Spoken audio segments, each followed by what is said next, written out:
Okay, so we're going to expand out the discussion a little bit here because I did an article last week on the DF website, maybe the week before, about the fact that it is still possible to basically build an affordable, I'd say a sort of mainstream level PC. There are massive levels of caveats that we need to attach to it, though.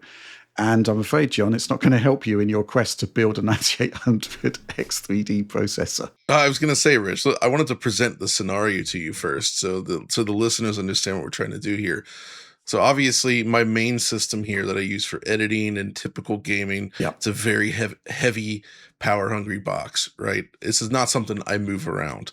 It also means that when I'm capturing on it, or I can't capture and play on the same PC, right? Yeah. That's typical. So I would like an actual secondary gaming PC in doesn't have to be tiny, but I understand what's in there, but like a smaller size case, smaller form factor, more limited storage, but just this 9800 X3D combined with 4090, which I have. The 4090, of course, makes it difficult because it is gigantic and puts out heat. But, like that's the kind of system I want to build. I want something that I can pick up and move to another spot, something I can plug in for capture. And right now, just with the prices where they are, it's proving very difficult to find all the hardware that I need. Yeah. So what would you do in this situation? Well, we'll talk about your situation first, and then we'll talk about a more mainstream rig, because they're two very different propositions, right? And so let's first of all talk about the form factor of your machine. The problem is, I mean, you've got like a 4090 Founders Edition, which it's a beast. Yeah. I think possibly your route forward is, I don't think you can have a very, very small PC, because just the thermals on the 4090 are going to be quite frightening. Let's put it that way. I think you just basically maybe need to go to PC Part Picker to choose a case that would actually fit it. And there is still of a reasonable form factor. I'm sure there's possibly some kind of mini tower that you could do there. And then I guess you need to choose whether you're going to go for a full-size ATX board, or possibly a micro ATX. I don't think the mini ITX, that's maybe if you've got like a larger case.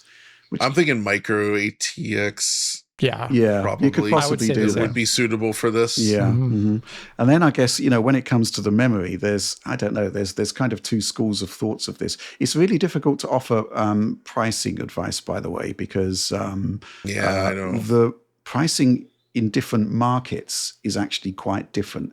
And to give you an example about this, all of the PC press at the moment are quite rightfully talking about like outrageous prices for GPUs. Everything from like 5070 Ti upwards to 5080, 5090 is basically, unattainable at this point. Things seem to be sort of okay with 5070. However, I go to scan.co.uk, UK availability on 5070 Ti. I can get one for £900, which is like 150 over MSRP, but it's still nowhere near some of the prices I'm seeing in the US.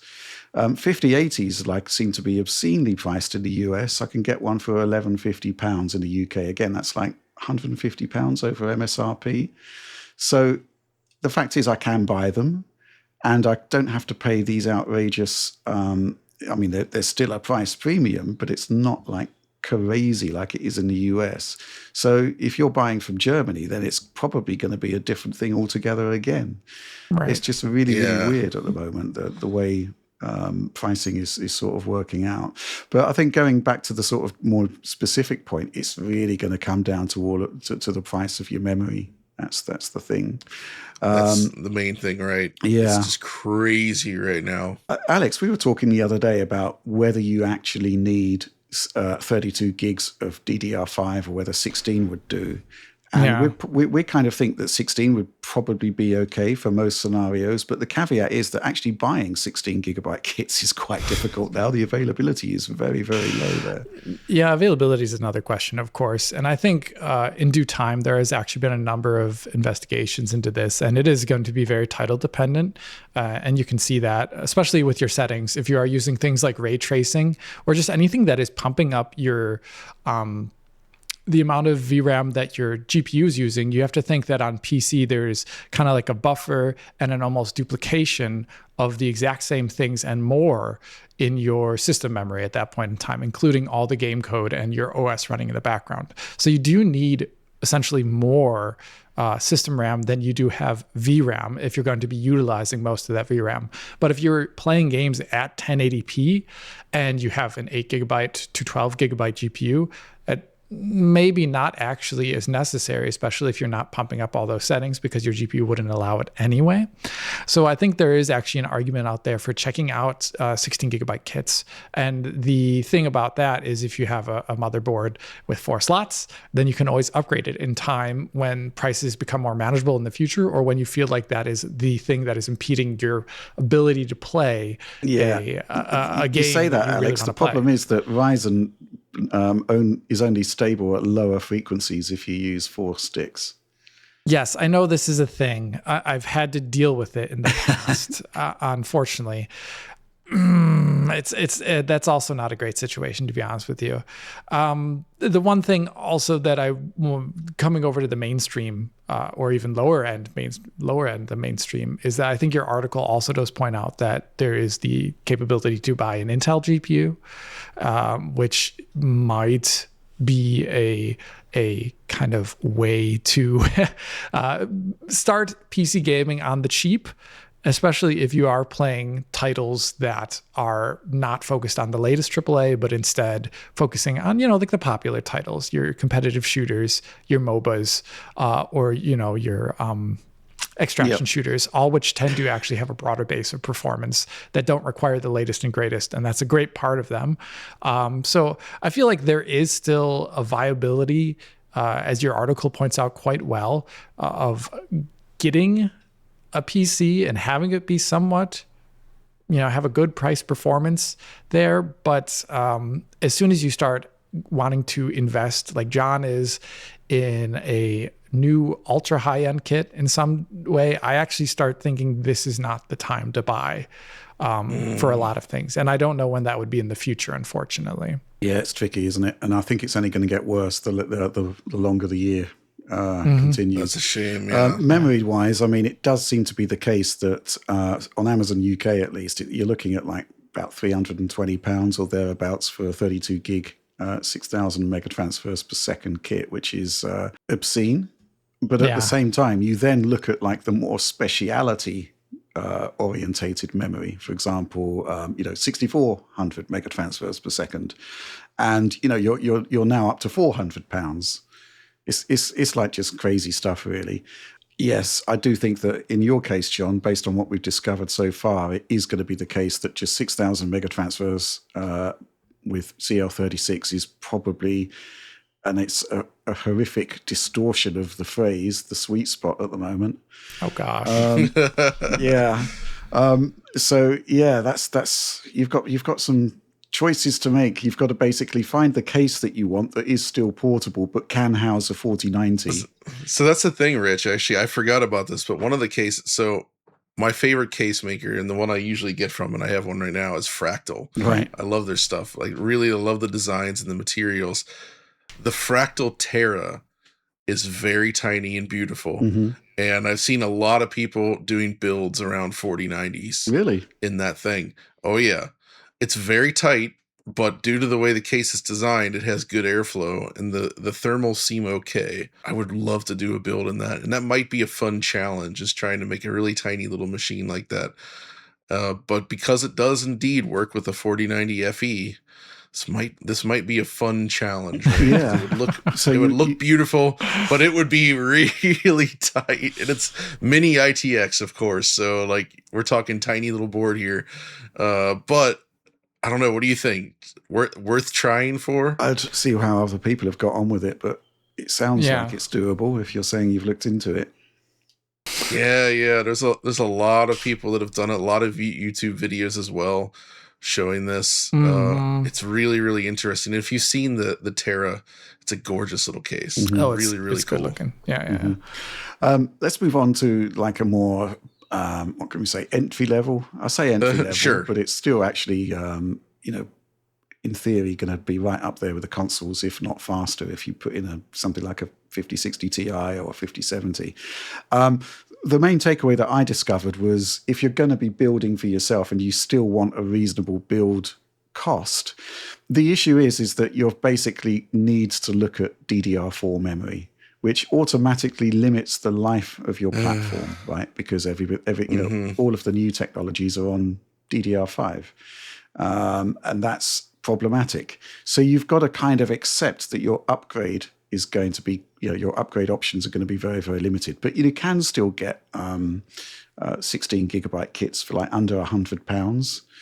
So that's okay. The boards are cheap. We would consider either Intel or AMD. The thing about Intel is it looks like the cheapest of the cheap boards, which you could use with something like a 12400K, 12400F. They do support PCI Express 4.0, where it looks as though the entry level Ryzen are sort of top out at PCIe 3.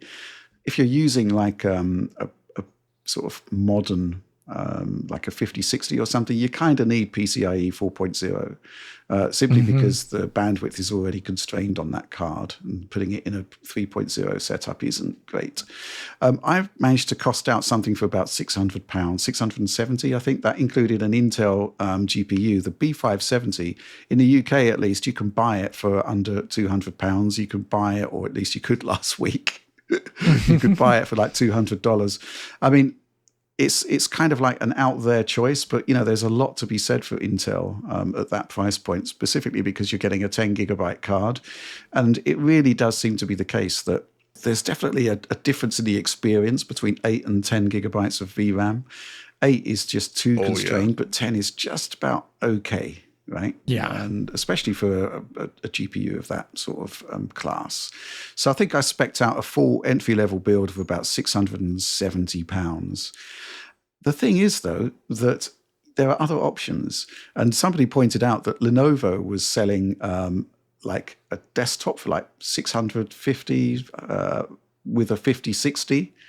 And that was like amazing. But obviously, because it was such a deal and it was using a DDR5 based platform, it just disappeared from the stores immediately, pretty much, because it was just like an outrageous deal. But I think the other thing you need to do when considering any kind of build at this point, especially if you don't have any existing components, is to actually look at the pre-builts at this point. It's crazy. Yeah. I mean, I was reading yesterday that a new wave of 5090s sold out in Germany or Benelux, I think it was, for €6,000. I saw that. That's completely crazy. Don't buy a GPU at that price, people. Don't do that. Come on. Do that. And ridiculous. And I was thinking to myself, why don't if you, let's say you absolutely must have an RTX 5090, like your life depends on it. I've seen pre-builts for like much less than that, and it's the whole PC with a 5090. Obviously, it's not your choice of 5090, but it is a 5090. That's the way to go, I think, for sure. So I think regardless of your budget, you should be looking around also for pre-built costs as well. If you must have a DDR5 based platform, because sometimes weird things can happen when you're dealing with volume suppliers like Dell and Lenovo. They operate on completely different supply chains than you and I. So sometimes there is going to be like some interesting bargains there. But man, my takeaway from all of this is it really shouldn't be this difficult, right? Mm-hmm. It really shouldn't be this difficult. And I'm just looking at prices here, and I'm like, the 4090s are selling for more than the MSRP of the 5090 now. Yeah, that's disturbing. This is really out of control, man. I mean, those 4090s must be used, right? Because they mostly look used. Yeah, crazy stuff. I was thinking, actually, I was looking on eBay the other day, and the Dell Optiplex mini tower, right? These things are like produced in their millions.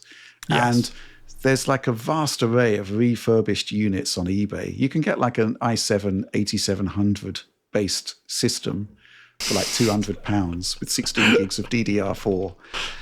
Man, I'm tempted to buy one and just to see what it's like. Just to see what happens. I mean, the 8700, it should be sort of like circa Ryzen 3600-ish, possibly better performance. Right. Than that. In fact, Alex, it's quite ironic that you're still sort of using the Ryzen 5 3600, whereas back in the day you were using alongside it an i5 8400, which often outperformed it. Yes, it would be interesting to see actually how much that hyperthreading is making it a better machine, if at all, anymore. Because as I described earlier, there's not many games that actually take a great advantage of hyperthreading.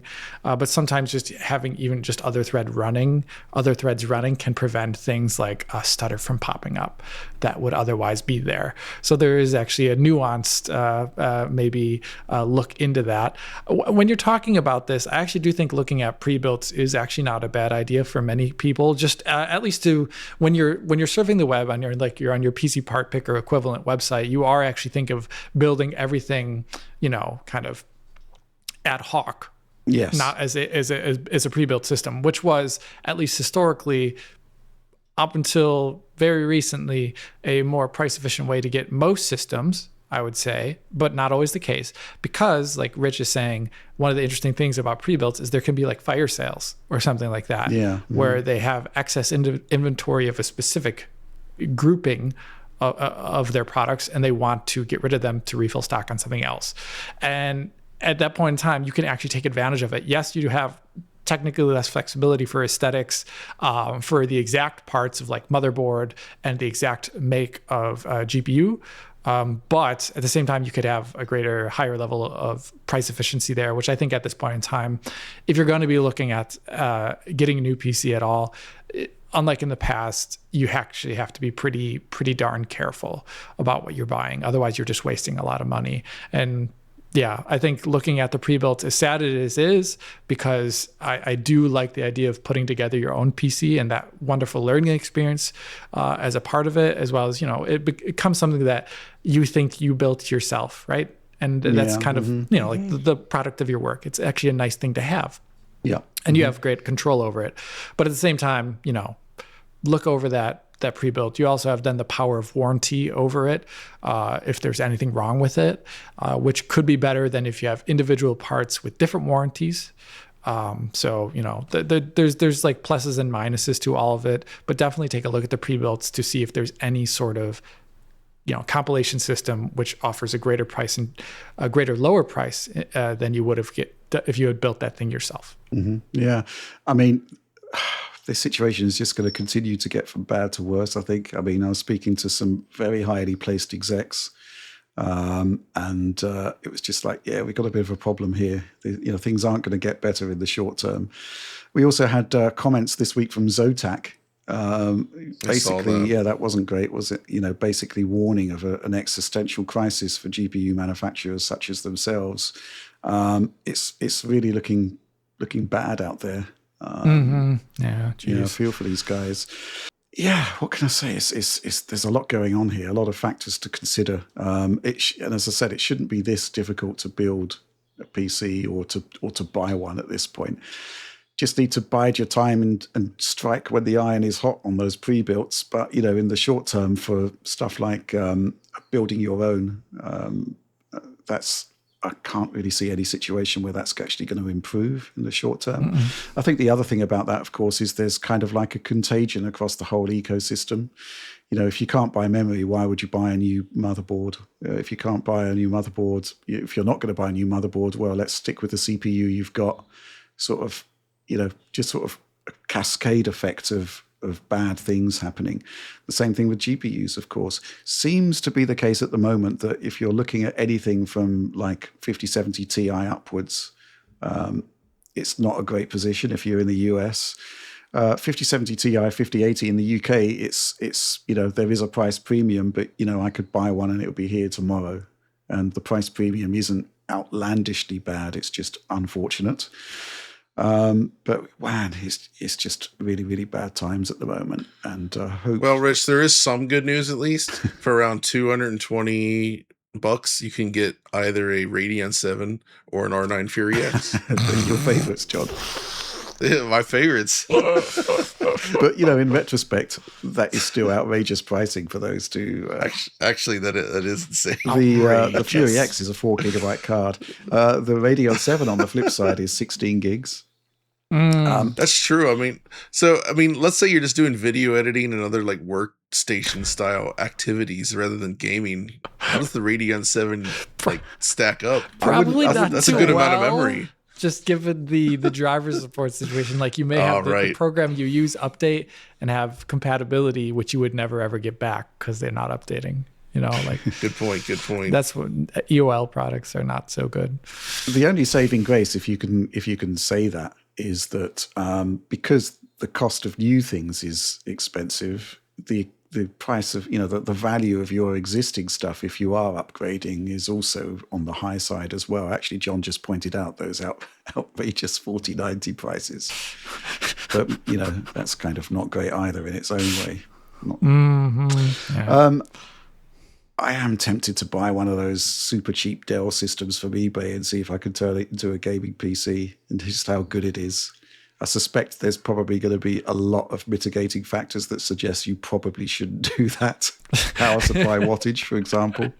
Yes, I was just thinking about that. Those things maybe have like at the most 250 to 400 watt power supply or something. Well, 400 watt I think I could work with, but a lot of them are 250 or 260, and that's going to be problematic if you're going to be sticking like a 5060 in there or any kind of new GPU, really.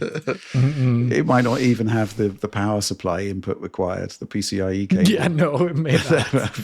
Probably not. You just got your Molex, and that's about it. Yeah. Molex. Do you remember those Molex to PCIe cable adapters? I've got like 5 of them. Oh, yeah.